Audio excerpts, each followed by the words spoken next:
Welcome to NVIDIA's GTC 2026.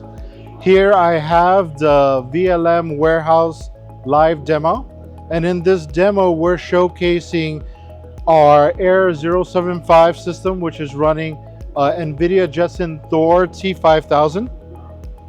And it's the first edge device that we have that's capable of running a VLM on a small edge system.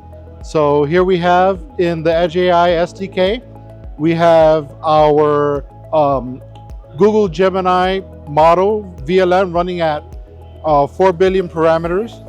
And we're testing every one frame every 30 frames and seeing what the live view of the camera system is.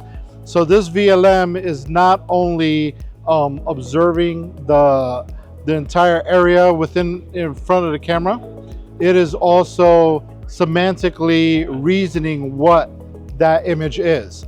So you can see here is saying that a man is speaking into a camera of what appears to be a technology conference. Before, a system like this was only capable of reading barcodes and putting up bounding boxes. Now you have a system that's capable of reasoning what's going on with the scene behind it.